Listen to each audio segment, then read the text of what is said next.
ഭക്തിയുടെ പ്രതീകമായ ഗുരുവായൂരിലെ മഞ്ജുള ആൽത്തറ അടിമുടി മാറ്റത്തിനൊരുങ്ങുന്നു. ആൽത്തറയിൽ ചിറകുവിടർത്തി നിൽക്കുന്ന ഗരുഡന്റെ ശില്പം മാറ്റിസ്ഥാപിക്കാനായി പൊളിച്ചു തുടങ്ങി. കിഴക്കുഭാഗത്ത് നിന്ന് ഗുരുവായൂരിലെത്തുന്നവരെ സ്വാഗതം ചെയ്യുന്ന മഞ്ജുളാൽ പ്രസിദ്ധമാണ്. മഞ്ജുള എന്ന ബാലികയുടെ ഭക്തിയാണ് മഞ്ജുളാലിലൂടെ തലപൊക്കുന്നത്. മഞ്ജുളാലിന് പ്രൗഢിയേകുന്നത് ആൽത്തറയിലെ ഗരുഡ പ്രതിമയാണ്. 55 വർഷം മുൻപ് കോയമ്പത്തൂർ സ്വദേശി കൃഷ്ണനാണ് കോൺക്രീറ്റിൽ ഗരുഡ പ്രതിമ നിർമ്മിച്ചത്. ഇത് മാറ്റി വെങ്കല പ്രതിമയാണ് സ്ഥാപിക്കുന്നത്. നിലവിലുള്ള ഗരുഡന്റെ അതേ അളവും രൂപഭാവവും മാറാതെ കളിമണ്ണിൽ നിർമ്മിച്ച പ്രതിമയിൽ വെങ്കലം പൊതിയുകയാണ് ചെയ്യുന്നത്. കണ്ണൂർ സ്വദേശിയായ ശില്പി കാനായി ഉണ്ണിയാണ് ഇത് നിർമ്മിക്കുന്നത്.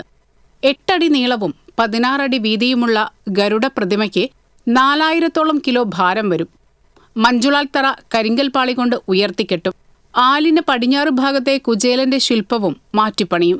നവീകരണം പൂർത്തിയാകുന്നതോടെ മഞ്ജുളയുടെ പ്രതിമയും സ്ഥാപിക്കും. 1 കോടി രൂപയാണ് ചെലവ് പ്രതീക്ഷിക്കുന്നത്. പറവൂർ സ്വദേശി വേണു കുന്നപ്പള്ളിയുടെ വഴിപാടാണിത്. വിഷുവിന് ഗുരുവായൂരിലെത്തുന്നവരെ വരവേൽക്കുന്നത് വെങ്കല പ്രതിമയായിരിക്കുമെന്നാണ് പ്രതീക്ഷിക്കുന്നത്. TCV news, Guruvayur.